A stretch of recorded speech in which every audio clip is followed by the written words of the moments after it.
Okay, my Lord has adjourned the matter to 7th of July, 7th of November, for the Mazi to open his defense, or he will foreclose his right of defense. So we are going back to the drawing board, go back to office, look at it, and offer our advice as consultants. But having said that, the issue of talking to the press also came up, and we said no. Right to address the press is a fundamental right, because once we fail to address the press and tell the press the real position of things, they may go about report, especially those of them who don't have an opportunity of coming inside the court. They may go and report another thing. So the court say that we have a right to exercise to address the press, which even the prosecution has confirmed.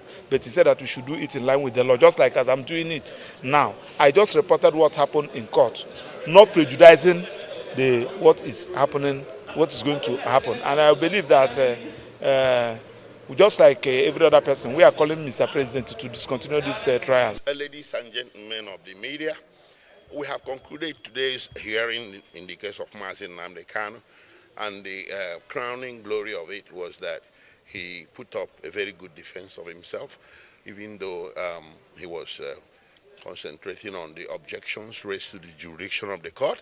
On that note, the court adjourned for further hearing to 7th of November, when the court expects that he will enter his full defense.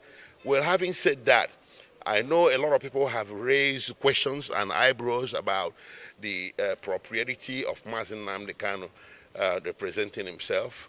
It is his decision to make. He has a right under the Constitution to defend himself, and this case being politically charged, I think the idea or the notion that this is a normal criminal case has to be dispensed with. This is a normal criminal case at all. If you want to understand the complexity of this case and the true political dimensions to it, you think of the case of Nelson Mandela, Martin Luther King, or Bafemi Awolowo, Mahatma Gandhi. These cases were all politically tinged cases masquerading as criminal prosecutions. And these great men I mentioned, at some point in their struggle, at some point in their travail imposed on them by the state, they took the podium and defended themselves. So a politically charged case often comes with some unusual dimensions like this. So because, why? The reason is simple.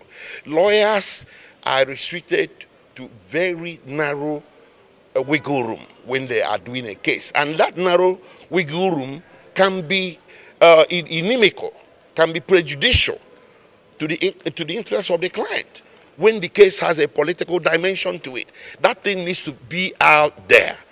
That limitation we have is not expected of the defendant himself.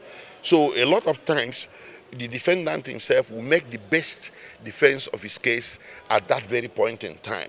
That does not obviate the fact that the presence of a lawyer in a case is always better. But in certain circumstances, there are exceptions, and the exception is, this one is one of the major exceptions. Thank you.